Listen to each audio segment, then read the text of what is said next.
Marcus chapter 7 verse 31 to 37 जों फरायगोन जिसुनि मुङै आरो जिसुआ जेब्ला थुरनि जिल्लानिफ्राय फैफिनदों अब्ला बियो सिदनजों थाबायलांनानै गालिलनि सागराव फैदों। फैनायाव बियो डेकापलिसनि हादर गेजेरजों थाबायलांदों। अब्ला मानसिफ्रा सासे बेंगा आरो थथलाखौ बिनियाव लाबोनानै खावलायदों, नोङो बिखौ दांदो।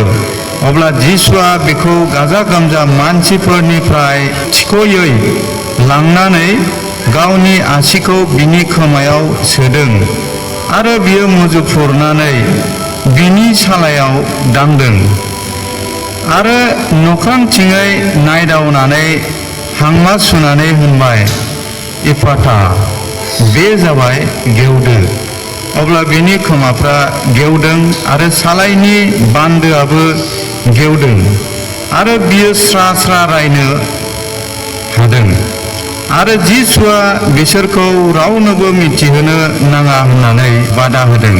नाथाय बियो जेसेनो बिसोरखौ बादा होदों बारासिनसो बिसोरो फोसावदों आरो बिसोरो जोबोरद्राय पापफोर जानानै होनदों, बिनि मावनाया मोजां जोब, बियो बेंगाफोरनो खोनासंनो आरो बोबाफोरनो रायनो बोलो होयो। जों आरज खालामनि, गोथां अनखौ इसोर, नोंखौ दानो जोङो ज' जादों खौसेयै आरो नोंखौ हामबाय आरो हामबाय होनदों। प्रभु, नोंखौ जोङो सिबिनाया, नोंखौ जोङो बाख्नायनाया रोजाबनायफोरजों दामनाय देनायफोरजों प्रभु थोजासे नङा। अब्लाबो प्रभु नोंनि आथिं गुदियाव जोङो फैदों। प्रभु नोङो जोंखौ दाब दाब जायगानिफ्राय जोंखौ नोङो प्रभु ज' खालामबाय। दिनैनि जिउनि जानाय आहारखौ गासैबो ज' जानानै प्रभु जाहाथे नोंनिफ्राय गोथांनि बाथ्रा, गोथांनि जिउनि जानाय आदारफोरखौ जोङो मोनजानो हानाय बायदि प्रभु, मानोना प्रभु जोङो थथला, जोङो बेंगाफोर बायदि प्रभु, जोङो जिउआव खाना, प्रभु जोङो जिउआव लेंग्रा।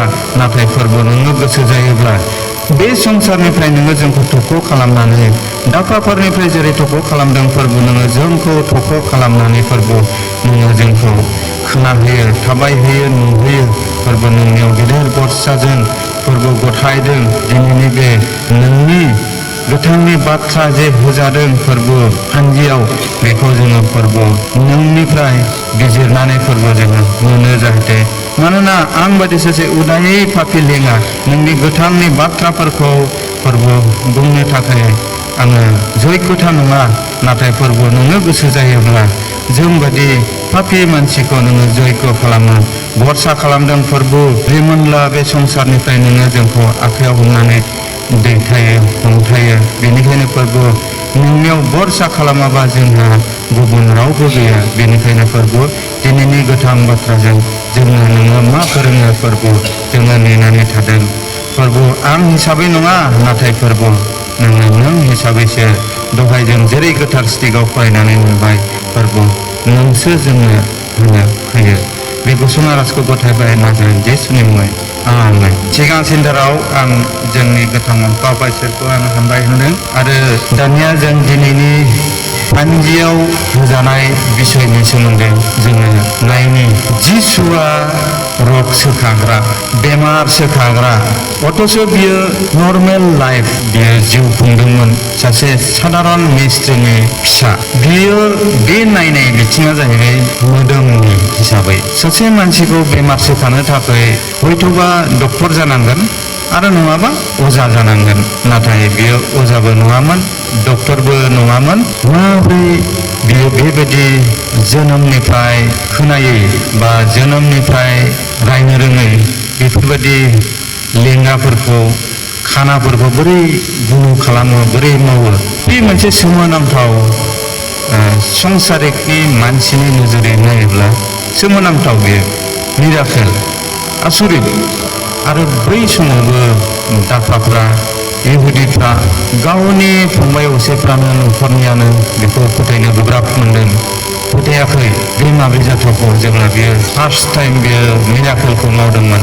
दा बे जाहैबाय जिसुनि जिसुखौ जोङो साधारन हिसाबै नायोब्ला मानसि हिसाबै नायोब्ला बेदर मोदोमजों जुदि नायोब्ला बे नाथाय जोङो मोनथिगौखाय जोङो बिनि सोलोंग्रा जानायखाय जोङो बाप्तिस्मा लानायखाय बेयो जिउजों मावजादों इसोरनि बोलोजों मावजादों नैबेखौ जोङो बुजियो। दा जों गासैबो दायथ' दङ संसारावहाय मिथिहोनो थाखाय। बेनिखायनो माथाइनि 28:19-20 जिसुआ बुंदोंना नोंसोरो संसार मानियाव थांनानै आंनि सोलोंग्रा बानायै बानायै बाप्तिस्मा हो संसार जोबनायसिम आं नोंसोरजों थागोन। बेयाव मोनसे जोङो मोदोमजों जुदि नायोब्ला अब्लालाय मानो 30 बोसोर बैसोआवनो मानो 33 बोसोरसिमल' थानानै बियो सोरगोआव थांखो जों बास्तबिकआव मानो गैया? बेबो मोनसे बेदरनि साननाय। माब्रै साननाय? बेबायदि मिराकेलखौ बेबायदि सोमोनांथाव हाबाखौ दिनैसिमबो जिसुनि मुङै मावजायो। गोबां मानसिफोर दंना आङो सोरबा दामनानै प्रे खालामनानै पट सिबनानै हालि सारस्रिनानै फाहामनायखौ आं बुंलिया, नाथाय जोंनि जिबनाव गोबां टेस्टिमनिसफोर दङ। जोङो बेफोरखौ मिन्थियो खोनायो, नाथाय जोङो जोंनि सालायखौ बाहाया आरो जों खोनाबाबो खोनायै बायदि थायो। दिनैनि टिमा बेखौसो बुजायदों। माब्रै? जोङोथ' थायो जोंनि न'खरनि फेमिलिजों लोगोसे जोंनि फेमिलिफ्रा थायो मण्डलीजों लोगोसे जोंनि मण्डलीफ्रा थायो सार्केल डायसिसनि जयै थायो। नाथाय जोंनि जिबनाव ओरैबायदि मोनसे समा सफैयो जोङो खाथियाव रावखौबो मोना। आंनि खाथियाव साखाथि फाखाथियाव आंनि बिहि दङ, आंनि बिमा दं, आंनि बिफा दं, अथ'स' आंनि फिसाज्लाफोर दं।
जों गासैनिबो बुंनायनि डिसिसनखौ लायो जोंनि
जोंनि जिउनि आगान सुरनायाबो लेंग्रा माबायदि लेंग्रा थांहां थाङाहां गिर्जाफ्राव जों कनफारेन्सफ्राव जोंनि फास्टिं प्रग्रामफ्राव बायदिसिना इसोरनि बाथ्रा खोनासंना इसोरनि बाथ्रा सोलोंनो थांहां थाङाहां मालाबा थांबाय मालाबा थाङाखिसै लेंग्रा जोङो जिउआव जोङो ख्रिस्टियान हिसाबै जोङो बहुद समाव जोङो लेंग्रा आरो खानाफोर जानानै थायो बेनिखायनो जिसुआ बुंदों मेगन गोनाङा नायथों खोमा गोनाङा खोनासंथों दानिया आरो मोनसे बिषयखौ आं लादेरबावनोसै जिसुआ जेब्ला बेबायदि सोमोनांथाव हाबाफोरखौ मावो बै समाव गावनि मिनिस्ट्रिखौ स्ट्रं बानायनो थाखाय जिसुआ बे मिराकेलफोरखौ गोबां देखायदों दासिमबो देखायाखै बेखौ आं बुङाखै दाबो देखायो नाथाय सैतानाबो कपि खालामोना मसेया लावथिखौ गारबाय जिबौ खालामबाय राजानि बे मिसरनि राजानि जादु गोरोङाबो लावथिखौ गारबाय जिबौ जाबाय कपि खालामना आरो बे मिनिस्ट्रिखौ जिसुआ 12 जन सोलोंग्राफोरनि दारै गासैखौबो सिस्टेमेटिक खालामलांनायनि माखासे टार्म्स एन्ड कन्डिशनखौ 12 जनल' शिष्यनो होलांदों शिष्यआथ' दंमोन गोबां दंमोन जहननि 66 गोबां जिसुनि सोलोंग्राफ्रा जोबोद गोब्राबथार बेजों शिष्य जानो हानाय नङा नागारनानै थांदों जहननि 666 बेयावबो मोनसे भबिष्यतबाणी दं 666नि टाइम फैयोब्ला जिसुखौ नागारनानै गोबां मानसिया 666 लाहैगोन बेयावबो मोनसे भबिष्यतबाणी दं दानिया सैताना कपि खालामो जिसुआ बै समाव गावनि मिनिस्ट्रिखौ बै समाव बाइबेल गैया ख्रिस्टान होननाय सोदोबबो गैया गावनि मिनिस्ट्रिखौ बारायनो थाखाय बेहा जोबोद दरखार जादोंमोन आरो बबेबा समाव सोलोंग्राफ्रा सोंदोंमोन ना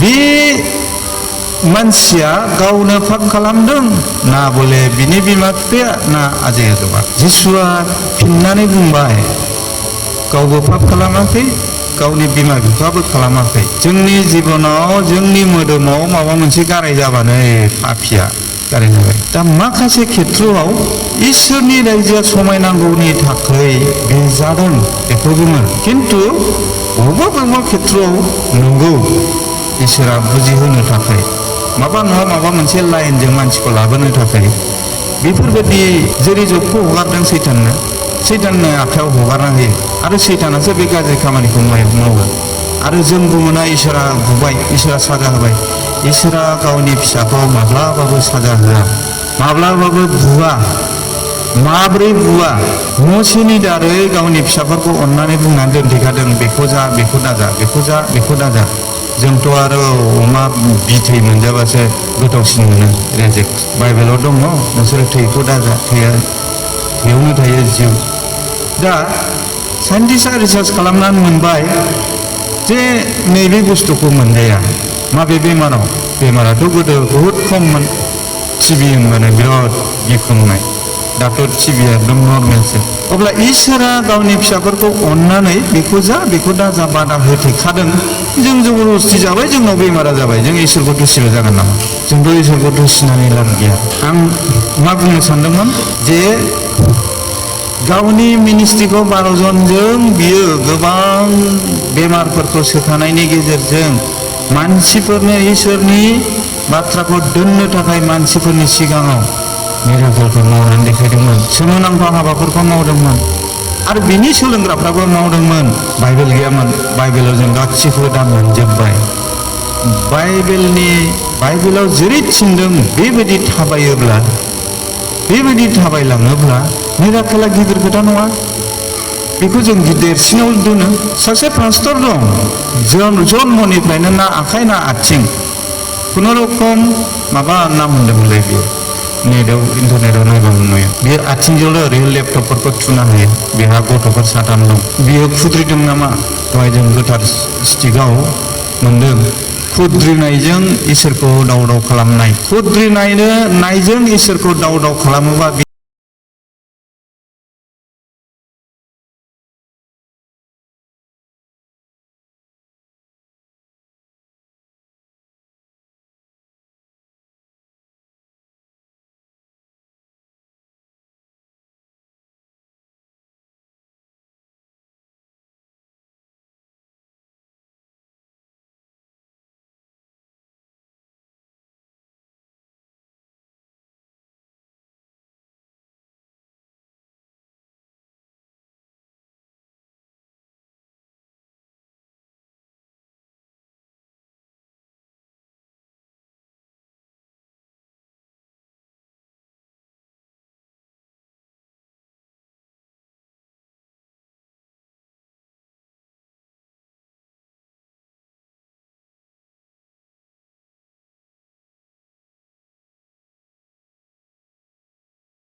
सानथामावनो बिसोरो बे सानथामखौनो फास्टिं प्रग्राम लाबाय दिनैसिमबो गोथाङै दं आरो बिनिनो रिलेटिभ फिसाला जेब्लानाखि जोंना रमेशआ फास्टिं लायोमोन बे समाव बेयाव बुंबाय गिर्जाखौनो हाबबांला सोखाजानायखौ मोननायनि उनाव बियो जुदि इसोरनिफ्राय गोजान जायोब्ला सोखाथाया देरसिन जाखो ना इसोरनि रायजोआव हाबनांगौआ देरसिन जाखो सोखानाया मेटार नङा बिनिफ्राय देरसिना जाहैदों आरो बे बिसयखौ बाइबेलावबो लिरखानाय सोखानाया देरसिन नङा इसोरनि रायजोआव जिसुजों लोगोसे हाबनाया बे बयनिफ्राय देरसिन बेखौसो जों बांसिन हास्थायनांगौ बेखौसो दिनैनि बिसया फोरोङो आरो गोबां मानसिया बेमारखौ सोखाबाय सोखानानै बिनायजों बै बेमारिया फंसेबो टेस्टिमनि होआ नाथाय गावसो बांसिन टेस्टिमनि होबाय थायो मोनसे टाइमाव नोङो मोनसे गेजेरनि माबायावहाय बुंबाय जाबाय अके आरो ओरैबायदि डुप्लिकेट टेस्टिमनि होग्राफोरबो दं मानसिया स्ट्रंहा थांनानै दांहैबाय प्रे खालामबाय माखासे एक्टिं थायो नैबायदियाव माइनास जायो गाव गावनि माइनास जायो खारन इसोराथ' नुगासिनो जों सानोमा जोंनि बेबायदि साननाय मावनायखौ इसोरा नुवा नाथाय नैदा बर्थमानाव गोथार जिउआ दैदेनो जोंनियाव मा दं बिफा फिसा गोथार जिउ इसोरा जिसु ख्रिस्ट' फैनायनि सिगां समसिमाव इसोरा दैदेनबाय नाबिफोरनि दारै नाबिफोरजों रायलायनानै आरो जिसुआ गावनि मिनिस्ट्रिनि टाइमाव गासैखौबो टार्म्स एन्ड कन्डिसन गोजामखौ गोदान बानायनानै होलांबाय आरो गोथार जिउआ दा बर्थमान नायबाय थायो आरो बे गोथार जिउखौनो गोबां प्रफेटफोर दं दाद्रि होयो गोसा बुंनानै अर्डार होयो नाथाय जों इसोरखौ अर्डार होनो हायो खोमा मानो होनोब्ला बिफा फिसा गोथार जिउ साथामजों सासेल' इसोर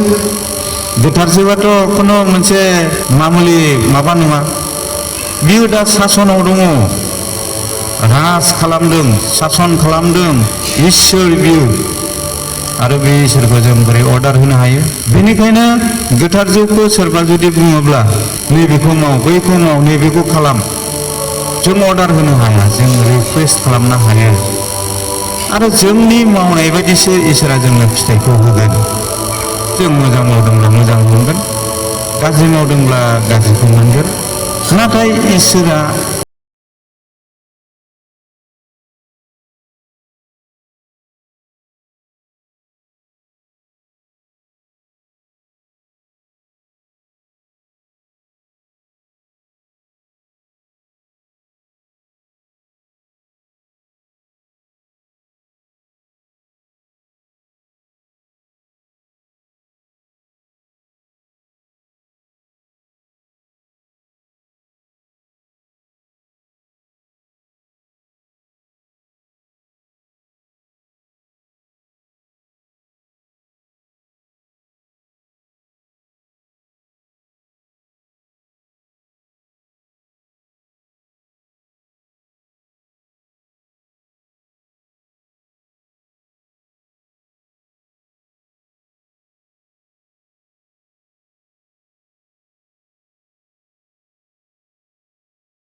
नाथाय जोंनि जिउनि बेंगा जानाय जिउनि थथ्ला जानायाव जोङो रायलायनि जों गुसुं आरज खालामबावनि बेखिनियाव आं दोनथ'बाय गोथांमोनखौ आफायसो नोंखौ दानि जों हामबाय आरो हामबाय होनदों फोरबो जोङो जिउआव थथ्लामोन जोङो जिउआव बेंगामोन नोङो जोंखौ खोनाहोबाय नोङो जोंखौ रायज्लायहोबाय दानिफ्राय फोरबो नोङो जोंनि खोमाफोराव जोंनि मेगनफोराव जोंनि आथिंफोराव जोंनि सालायफोराव जे बान्दो खानानै दङ फोरबो नोङो जोङो खेवनानै होदो नोङो फोरबो जेरै दिनैनि जे गाहाम बाथ्रायाव जेरै सासे बेक्तिखौ नोङो गावनि खुदै मुजुफ्रुनानै नोङो जे सालायाव फुननानै खेवहोबाय, खोमायाव दांनानै खेवहोबाय, जोंनि जिउनि बेंगा जानायफोरखौ नोङो खेवनानै होदो।